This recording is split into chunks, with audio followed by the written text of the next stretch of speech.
What is up? Today we're going to be looking at the abstract Ethereum blockchain regarding my Blender add-on. I have also added a couple new features to the generation, so I'll be going over that. And if you are not going to be using my Blender add-on and you already have a collection and you want to see how you can upload it to Pinata and then relink it to Minter collection on Magic Eden, I'll be showing you that as well. You can go down to the description to see the timestamp to skip to that section if you wish. To get started, I'm going to be going over the add-on and some new features. So going into Blender, it doesn't look like much has been added, but you'll notice down at the bottom we have a metadata tool. Some other key highlights are in our exclusion we have a grouped rule, and in our inclusion we also have a grouped rule. So you can select multiple traits to include and exclude multiple other traits instead of adding them as a single one by one. Then for our export details, we have blockchain, Solana, and Ethereum. Now Ethereum is also... the metadata is similar to abstract, so I'll be taking you through that process now. And then going into the metadata tool, we have our IPFS group CID, which you can automatically update your metadata, which I'll get into. Okay, so just going over the collection. So because we're going to be on abstract, some of this information doesn't really matter, but we have our collection name, symbol, description, and wallet address. Now on abstract, you don't actually need a wallet address, so we're going to leave that out. Then we're going to keep everything as is. For our traits, we've already added in our traits. Check out my previous video. I did a deep dive on that and how it works. Then for our exclusion, we can now add a group. So going into this, you can see it says grouped exclusion. If any of A, B, C are present, then exclude X, Y, Z. So we can select this. We can select the trait we want. We can add a bunch of these. Then we can select add excluded object, and then we can look for some traits we don't want to include. Now the same thing applies for our inclusions. So once we have that set up, we can now go to our export details. Going into our export details, we just need to make sure we have set our output path. So I'm going to click on this little folder. Then I'm going to look for abstract NFT. This is the folder we want to put it in. So we've selected that. We're going to select 10 NFTs because this is going to be our starting.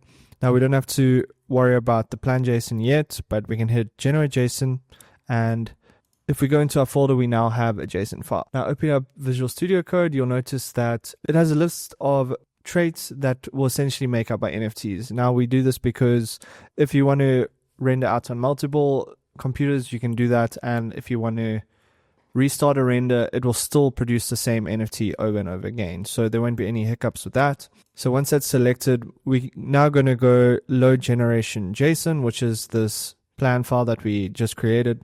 And now we can go over our preview.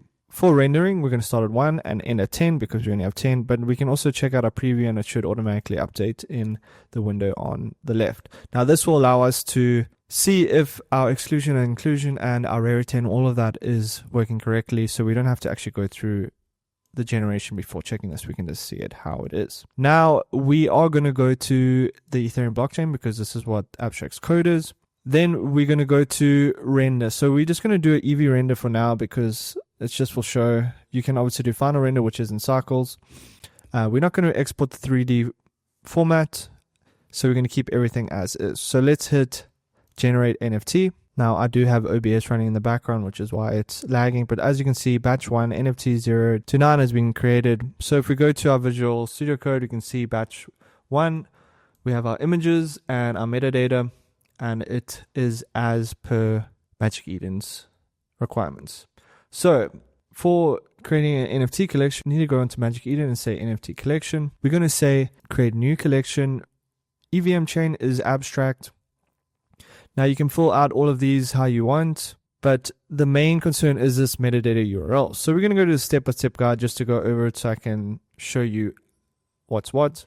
Now looking at this guide, it can be a bit complex, but going all the way down to the bottom, the main thing is that your JSON files, when you upload it to Pinata or whatever IPFS platform you're using, they mustn't have an extension on them. So obviously looking at Visual Studio Code, we have our extension there, which we don't need. And we don't have our IPFS group CID in our image. So we need to update that. As you can see in a side-by-side comparison, this looks very similar to this. We're just missing the link. We're just going to double check. Images are looking good.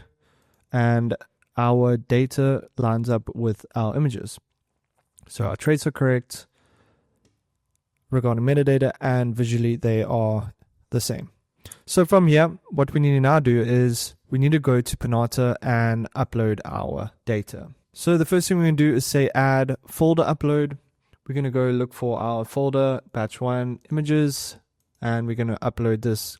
Click upload, and I'm just going to call this YT video and hit upload. So these are our PNGs that we're uploading. It has to be a PNG. It can't be a JPEG. It can't be anything else. So if we go into here, it should open up a RPFS group link, which it's done exactly for us. So these are all our NFTs and what they're going to look like, as you can see here. Now, the documentation might be a little confusing. It might seem like you need these individual CRDs, but you actually don't. You just need this collection. So when we go onto the image, you can see that image 0 has the same link as image 1. We now need to take this link, which is that same link. We need to copy this, copy link address. We're going to go into Blender again. We're going to go to our metadata tool, and we're going to select the metadata folder that we're going to be updating. So mine's in batch 1, metadata, accept. So it's going to update that folder for us. Then we're going to put in our RPFS group CRD. So I'm going to paste that in here. We can delete the rest of this link. So that is our RPFS group CRD. From there, we're going to hit update metadata. And then when we go back into Visual Studio Code, there should be a new folder called updated metadata, and it has also removed the extension.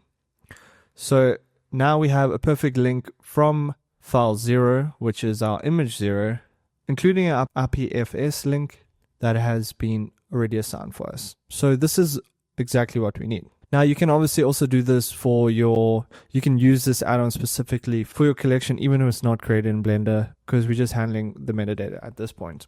So from here, what we can do is we're going to go into Pinata, and we're going to say add folder upload. This is going to be our metadata, and we're going to upload it from here. As you can see, there's 10 files, YT video metadata, and we're going to let it upload. So now we have essentially our collection hosted with the metadata, and we have a CRD. So from here, we can copy this, and we can go into Magic Eden. So we're going to type in https rpfs.io/rpfs/ and we're going to paste that CRD link. So now that we have this, we can copy this, and we're going to paste it in here. Once it's finished loading, as you can see, it has verified the collection.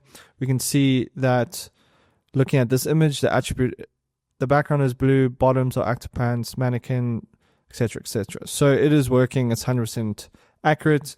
Now what you can do is you can place your description into your description, your name, which is good luck, have fun, and then your symbol. We are launching on abstract. You can put in your mint details, your supply, all of that, and then you can upload your artwork and then hit connect, and you should be good to go. So that's pretty much a rundown of the new update and how you can use Pinata to host your NFTs and upload it to Magic Eden for abstract. Hope this video was helpful. If it is, please make sure to drop a like, comment, and sub. Feel free to reach out if you are an NFT collection looking for a dev. Happy to help with any blockchains. But for those who are looking for Solana and abstract Ethereum specifically, you know who to reach out to. The link for this Blender add-on will be in the description. Thank you so much for watching. I'll see you in the next one. Peace.